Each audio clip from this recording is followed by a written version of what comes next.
They say nothing good ever happens after midnight. But for Sarah, that night was about to change her life forever. It was exactly 12:17 a.m. when the phone rang. Not her cell phone, but the old landline in the hallway, the one that hadn't rung in months. Sarah froze. She lived alone. Nobody had that number anymore. The sound echoed through the house like a warning. Ring, ring, ring. With shaky hands, she picked it up. Hello? Silence. Only her own breath filled the line. Then, a whisper, a man's voice, cold, deep, unfamiliar. I know what you did. Click. Sarah's heart pounded. She dropped the receiver, backing away as if the phone itself carried a curse. What did he mean? What did she do? Her mind raced, but before she could think, the phone rang again. This time, she didn't answer. But the man's voice came from the answering machine. You can run, Sarah, but you can't hide. Midnight is only the beginning. Her chest tightened. She rushed to check the doors, the windows. Everything was locked. Still, something felt wrong. The shadows in her living room seemed darker than usual. Every creak in the house echoed louder. And then, a soft knock at the door. Knock, knock, knock. Sarah froze by the door. The knock was soft, almost polite, but at 12:30 a.m.? Nobody decent comes calling at that hour. She tiptoed closer, peeking through the peephole. Nothing. Just the empty porch lit by the dim yellow streetlight. Her pulse eased a little until she noticed something. The swing on her porch. It was moving, slowly swaying back and forth. But there was no wind. Sarah backed away from the door. Her phone buzzed again, this time her cell phone. Unknown number. Hands trembling, she answered. Who is this? What do you want? A pause. Then, the same deep whisper. You left the door unlocked. Her breath caught. No, she knew she had locked it. She ran back to check, and when she touched the knob, cold sweat dripped down her back. The door was wide open. Sarah slammed it shut, twisting the lock again and again until it clicked tight, but the voice was still in her ear. Too late, Sarah. I'm already inside. Silence. Her hand shook so hard the phone slipped to the floor. The line was dead. She grabbed a kitchen knife, every nerve in her body on fire. Step by step, she moved through the house. The living room, empty. The kitchen, quiet. The hallway, still. And then, from upstairs, a floorboard creaked. Sarah's chest tightened. That sound. Someone was upstairs. She gripped the knife tighter, her knuckles white. Every step up the creaking staircase felt heavier, like the house itself was warning her not to go. Halfway up, her phone buzzed again. The screen lit up with the same unknown number. She swallowed hard, answered with a shaky voice. Leave me alone. The whisper replied. I like watching you climb the stairs. Her stomach dropped. She spun around, scanning the living room below. No one, just shadows stretching long across the floor. Her knees nearly buckled, but she forced herself up the last few steps. The hallway upstairs was pitch black. Only the faint glow from the street light outside slipped through the curtains. Then, another creak, this time coming from her bedroom. The door was slightly open, just a sliver, and in that sliver, she swore she saw movement. She whispered to herself, barely audible, Stay calm. Just stay calm. Slowly, she nudged the door open with the tip of her knife. The room was empty, her bed undisturbed, the closet closed. Relief rushed through her chest until her phone lit up again. One new text message. It read, Check the closet. Sarah froze. Her eyes darted toward the closet door. She could hear it now. Faint breathing, slow, heavy, coming from inside. Her hand shook as she reached for the handle. The air felt colder. Her heart thundered so loud it drowned out her thoughts. And just as her fingers touched the knob, bang! The closet door rattled violently from the inside. Sarah stumbled back, dropping her phone. The screen flickered on the floor, its glow casting eerie shadows against the wall. The closet door. It rattled again. Bang, bang, like something or someone was trapped inside. Her throat tightened. Every instinct screamed at her to run, but her legs felt frozen in place. Then silence. The rattling stopped. The house grew so quiet she could hear her own blood rushing in her ears. Sarah tightened her grip on the knife and whispered, "Who's in there?"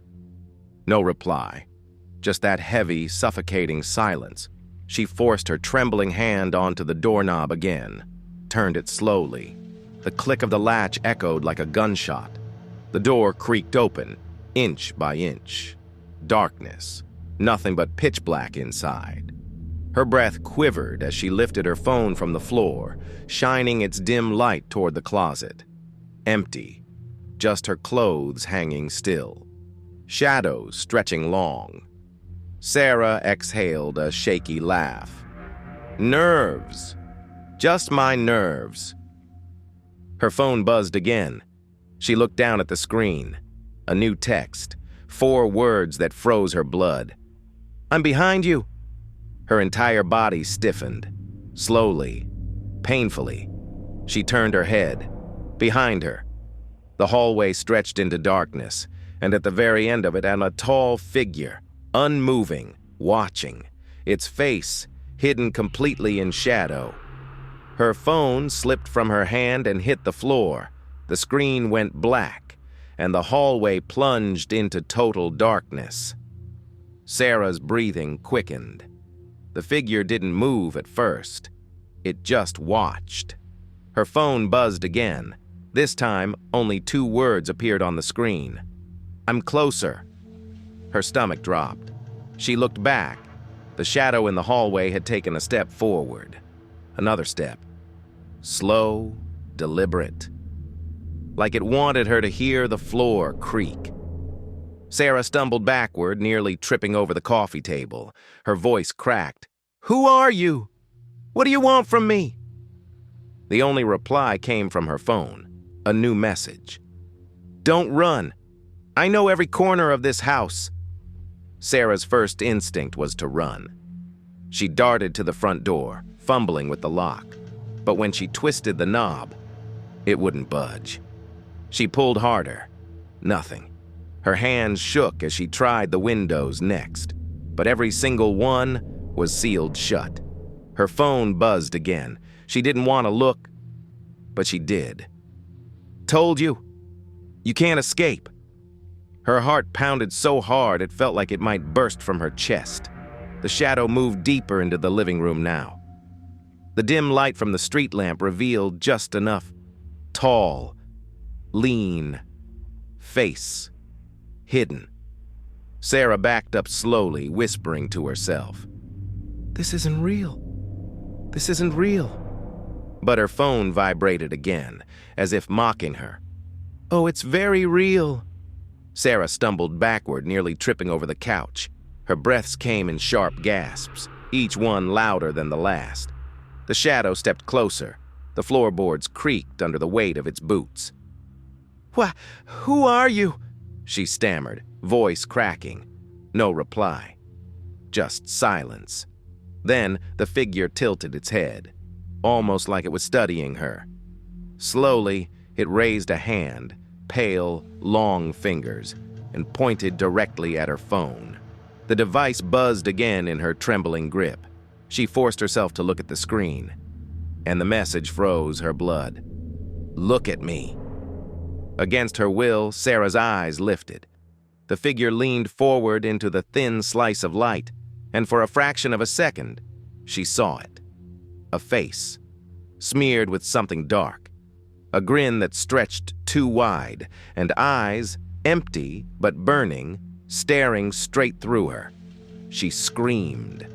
but the voice on the phone whispered, "Too late." Sarah's scream echoed through the empty house, but when she blinked, the figure was gone. Just like smoke, it had vanished. Her phone buzzed again. Hands trembling, she raised it to her ear. This time, the voice wasn't distorted.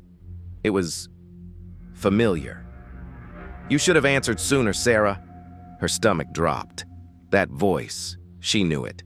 It was her ex-boyfriend, Daniel, the one she hadn't spoken to in years, the one who swore he'd make her pay the night she left him. Her pulse hammered in her ears.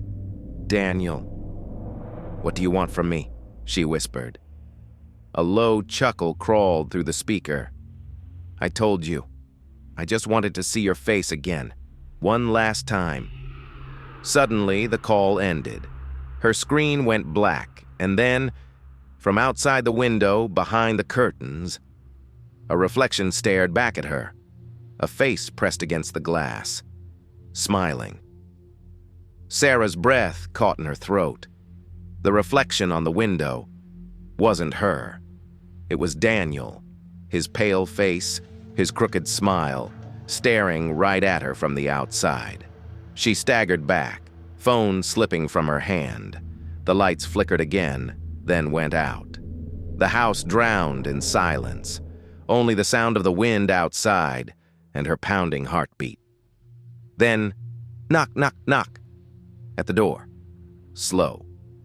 Heavy. Sarah froze. She knew she couldn't run. She knew she couldn't hide. Her shaking hand reached for the doorknob, and as she opened it, nothing. Just the empty street. Her phone buzzed again. She picked it up with trembling fingers. Unknown number. "Check your back." Her chest tightened. She turned, slowly, and there he was. Daniel, inside the house, standing in the hallway, smiling. The screen faded to black, but the last sound was the echo of Sarah's scream.